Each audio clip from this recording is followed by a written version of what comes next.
ఇప్పుడు మీ ఇద్దరులో యంగ్ ఎవరు చూసుకో కావాలంటే. ఏంటిది రేఖలు ఉన్నాయి, రేఖలను బట్టి అవన్నీ. రేఖలను బట్టి చెప్పేది నిలకడ ఉండదు, వర్తుని బట్టి చెప్పుకునేదే నిలబడి ఉంటుంది.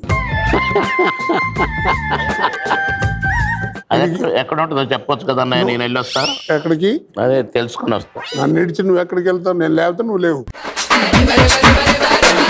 బెస్ట్ కాంబినేషన్ అసలు మా ఇద్దరు కాంబినేషన్ అనేది మొదలైంది మామగారు గుడ్డ గోచి. ఒక్క విషయం వాడి గురించి నేను చెప్తాను. చెప్పవే. నేను సినిమాలో వాడిని తనటం, సారీ వాడు అంటున్నాను, అనొచ్చని నాకు కూడా తెలుసు. నువ్వు వాడవుతావని 10 మంది కౌంటర్ వేస్తానని భయం.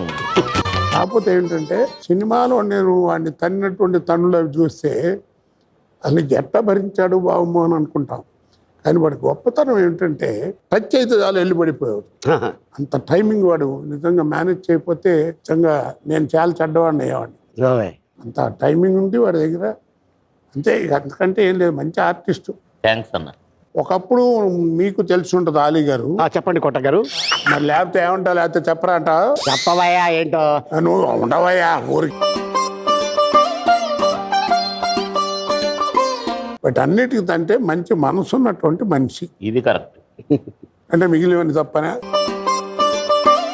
అది కూడా కరెక్ట్, కానీ ఇది డబుల్ కరెక్ట్. కరెక్ట్ అంటే అది ఒక్కటే కరెక్ట్. పక్కన తమ్ముడు, నేను ఎక్కడ డబుల్ అన్నాను, ఎక్కడ సింగిల్ అన్నా కూడా పర్మిషన్ తీసుకోవాలనా? మీరు పర్మిషన్ గారు నువ్వు మాట్లాడి మాటలు చెప్పాను కదా, సాగు ఇంటర్వ్యూ టైం అయిపోతుంది. ఎక్కువ చెప్పకూడదు వాళ్ళలాగా. నీ గురించి ఎందుకు చెప్పాడు తెలుసా బాబాయ్? మీ ఇద్దరం అట్లాంటి వాళ్ళం కాదు కాబట్టి. సరే, నీ గురించి ఎక్కువైపోతుందా సుత్తి ఏమన్నా అడుగు. నేను చెప్పాను కదా, వాడి గురించి చెప్పుకోకుండా నీ గురించి ఎందుకు చెప్పుకుంటున్నావు? ఇట్లా ఎదుగు ఇట్టండి దరిద్రపు మాటలు మాడతాడు. కంట్రోల్ ఎవరి టంగ్ నా చెప్తున్నాను. కంట్రోల్లో ఉండబట్టి ఈ మాత్రం ఉంది, లేకపోతే నీ మొహన్ పడేది.